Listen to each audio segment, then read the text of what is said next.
আসসালামু আলাইকুম। প্রিয় ভাই ও বোনেরা, আপনার জীবন কি সমস্যার বোঝাই চাপা পড়ে আছে? মনে হচ্ছে যেন আল্লাহর সাহায্য আপনার থেকে দূরে সরে যাচ্ছে। থামুন, আজকের এই ভিডিওতে এমন 5টি নিশানি নিয়ে কথা বলবো যা আপনাকে বুঝতে সাহায্য করবে কেন আল্লাহর সাহায্য থেকে আপনি বঞ্চিত হচ্ছেন। কিন্তু সাবধান, এই ভিডিও স্কিপ করার সাহস করলে হয়তো আপনি এমন একটি গুরুত্বপূর্ণ জ্ঞান মিস করবেন যা আপনার পুরো জীবন বদলে দিতে পারে।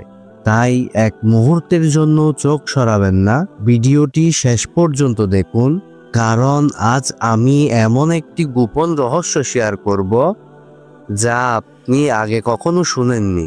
1 নাম্বার নিশানা হলো পাপের পর অনুশোচনা না হওয়া। প্রিয় ভাই ও বোনেরা, পাপ করা আমাদের মধ্যে একজনও অস্বীকার করতে পারবে না, কেউ বলতে পারবে না যে আমি পাপ করি না। কিন্তু প্রশ্ন হলো, আপনি পাপ করার পর কি সত্যি লজ্জিত হন? আল্লাহ বলছেন, যারা অনুতপ্ত হয় আল্লাহর কাছে ফিরে আসে তাদের জন্য আল্লাহ দয়াশীল। যদি আপনার অন্তরে পাপের জন্য কোনো অনুশোচনা না থাকে, তবে এটি একটি বিপদের সংকেত। আপনি কি জানেন কেন? কারণ এটি প্রমাণ করে আপনার অন্তর কঠিন হয়ে গিয়েছে, আর কঠিন অন্তর আল্লাহর রহমত থেকে বঞ্চিত হয়। ভেবে দেখুন তো একবার, যদি আপনি আজ মারা যান এবং কোনো অনুশোচনা ছাড়াই আল্লাহর কাছে যান, তখন কি হবে? এই চিন্তা আপনাকে কাঁপিয়ে দেওয়ার জন্য যথেষ্ট নয় কি? 2 নাম্বার নিশানা, নামাজে অলসতা এবং অবহেলা। নামাজ আমাদের জন্য শুধুমাত্র একটি কাজ নয়, এটি আল্লাহর সাথে সরাসরি সংযোগ স্থাপনের একটি মাধ্যম। কিন্তু আপনি কি জানেন, যখন আপনি নামাজে অলসতা করেন, তখন আল্লাহ আপনার জীবন থেকে ধীরে ধীরে তার সাহায্য প্রত্যাহার করে নেন। পবিত্র কোরআনে বলা হয়েছে, নিশ্চয় নামাজ অশ্লীলতা এবং মন্দ কাজ থেকে বিরত রাখে। আপনার কি মনে হয় নামাজের অলসতা ক্ষণস্থায়ী? না, এটি একটি গভীর সমস্যার শুরু। নামাজ ছাড়া আমরা যেন একটি খোলা স্রোতে ভেসে যাওয়া নৌকা। আপনার জীবনের সেই স্রোত কোথায় যাচ্ছে তা কি আপনি জানেন? 3 নাম্বার নিশানা, জীবনে অশান্তি এবং সমস্যা বৃদ্ধি। জীবনে একের পর এক বিপদ আসছে, মনে হচ্ছে সবকিছু আপনার বিরুদ্ধে কাজ করছে। এটি কোনো কাকতালীয় ঘটনা নয়।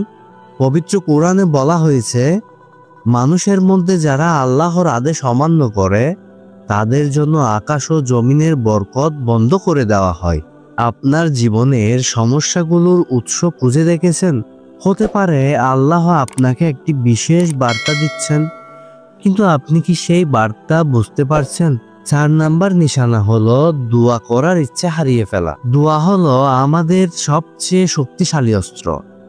সেটির প্রতি আগ্রহ হারিয়ে ফেললে বুঝতে হবে আপনি একটি বিপজ্জনক অবস্থায় আছেন। আল্লাহ বলছেন, আমাকে ডাকো, আমি তোমাদের ডাকে সাড়া দেব।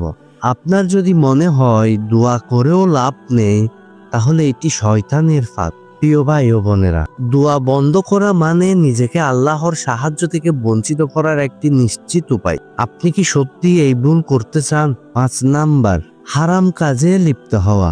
হারাম কাজ আমাদের জন্য কেবল একটি পাপ নয়, এটি আমাদের জীবনের বরকত পুরোপুরি ধ্বংস করে দেয়। আল্লাহ বলছেন, তারা নিজেদের কাজকে সুন্দর বলে মনে করে, অথচ সেগুলো মন্দ কাজ। আপনার কি মনে হয় ছোট ছোট হারাম কাজ তেমন ক্ষতিকারক নয়? এটি শয়তানের আরো একটি বড় ধোঁকা। কিন্তু কিভাবে আপনি এই 5টি ভয়ঙ্কর নিশানা থেকে মুক্তি পেতে পারেন? আমি একটি সহজ কিন্তু শক্তিশালী সমাধান জানাবো যা আপনার জীবন বদলে দিতে পারে। ভিডিওর শেষ পর্যন্ত দেখতে থাকুন। যদি এই 5টি নিশানা আপনার জীবনে বিদ্যমান থাকে, তবে এটি আপনার জন্য একটি জাগরণ ডাকে পরিণত হোক। কিভাবে আপনি আল্লাহর সাহায্য পুনরুদ্ধার করবেন? প্রতিদিন অন্তত 5 মিনিট ইস্তেগফার করুন। নামাজের প্রতি নিয়মিত হন। পবিত্র কোরআনের অর্থ পড়ুন এবং গভীরভাবে চিন্তা করুন।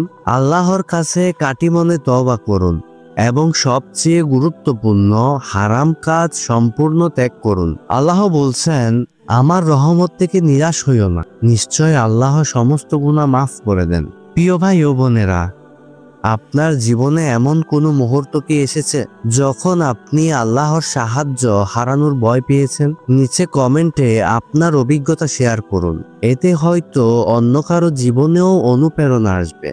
ভিডিওটি যদি আপনার হৃদয় ছুঁয়ে যায় তাহলে লাইক, শেয়ার এবং অবশ্যই সাবস্ক্রাইব করবেন। মনে রাখবেন, আপনার একটি শেয়ার হয়তো কারো জন্য একটি জীবনের পরিবর্তনের বার্তা হতে পারে।